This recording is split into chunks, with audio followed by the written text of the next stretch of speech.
तो दोस्तों आज की कहानी है बदी का फल। तो एक बार क्या होता है, किसी गांव में दो मित्र रहते थे। बचपन से उनमें बड़ी घनिष्ठता थी। उनमें से एक का नाम था पाप बुद्धि और दूसरे का नाम था धर्म बुद्धि। पाप बुद्धि पाप के काम करने में हिचकिचाता नहीं था। कोई भी ऐसा दिन नहीं जाता था जबकि वह कोई न कोई पाप ना करे। यहाँ तक कि वह अपने सगे संबंधियों के साथ भी बुरा व्यवहार करने में नहीं चूकता था। दूसरा मित्र धर्म बुद्धि सदा अच्छे अच्छे काम किया करता था। वह अपने मित्रों की कठिनाइयों को दूर करने के लिए तन मन धन से प्रयत्न करता था। वह अपने चरित्र के कारण प्रसिद्ध था।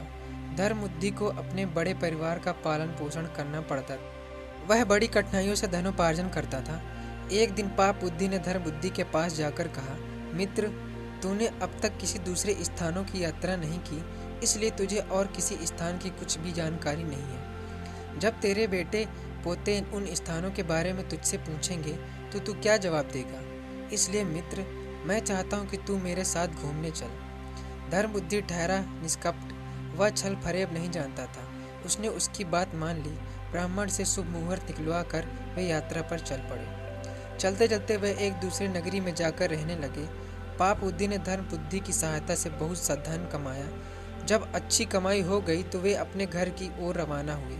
रास्ते में पाप बुद्धि मन ही मन सोचने लगा कि मैं इस धर्म बुद्धि को ठग कर इसे सारे धन को हथिया लूं और धनवान बन जाऊं। इसका उपयोग भी उसने खोज लिया। दोनों गांव के निकट पहुंचे। पाप बुद्धि ने धर्म बुद्धि से कहा, मित्र, यह सारा धन गांव में ले जाना ठीक नहीं है। यह सुनकर धर्म बुद्धि ने पूछा, इसको कैसे बचाया जा सकता है? पाप बुद्धि ने कहा, सारा धन अगर गांव ले गए तो इसे भाई बंटवा लेंगे और अगर कोई पुलिस को खबर कर देगा तो जीना मुश्किल हो जाएगा। इसलिए इस धन में से आवश्यकता के अनुसार थोड़ा थोड़ा लेकर बाकी को किसी जंगल में गाड़ दें। जब जरूरत पड़ेगी तो आकर ले जाएंगे। यह सुनकर धर्म बुद्धि बहुत खुश हुआ। दोनों ने वैसा ही किया और घर लौट आए। कुछ दिन बाद पाप बुद्धि उस जंगल में गया। सारा धन निकाल कर उसके स्थान पर मिट्टी के ढेले भराया। उसने वह धन अपने घर में छिपा लिया। 3-4 दिन बाद वह धर्म बुद्धि के पास जाकर बोला, मित्र, जो हम धन लाए थे वह सब खत्म हो चुका है, इसलिए चलो जंगल में जाकर कुछ धन ले आए। धर्म बुद्धि उसकी बात मान गए और अगले दिन दोनों जंगल में पहुंचे। उन्होंने गुप्त धन वाली जगह गहरी खोद डाली, मगर धन का कहीं भी पता न था। इस पर पाप बुद्धि ने बड़े क्रोध के साथ कहा, धर्म बुद्धि, यह धन तू ले लिया है। धर्म बुद्धि को बड़ा गुस्सा आया। उसने कहा, मैंने यह धन नहीं लिया है। मैंने अपनी जिंदगी में आज तक ऐसा नीच काम कभी नहीं किया।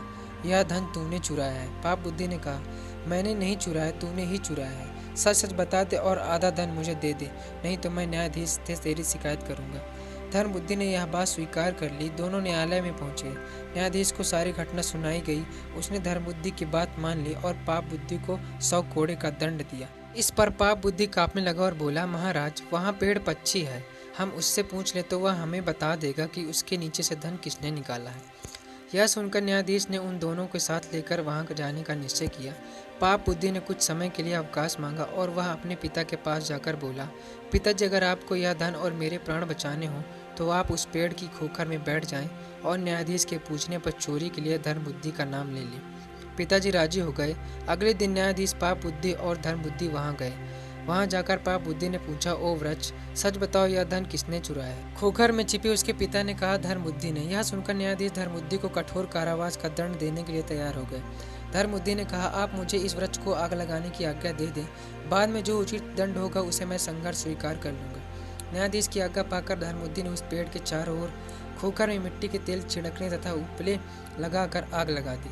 कुछ ही क्षणों में पाप बुद्धि का पिता चिल्लाया, अरे मैं मारा जा रहा हूँ, मुझे बचाओ। पिता के जले शरीर को बाहर निकाला गया तो सच्चाई का पता चल गया। इस पर पाप बुद्धि को मृत्युदंड दिया गया। धर्म बुद्धि खुशी खुशी अपने घर लौट गया।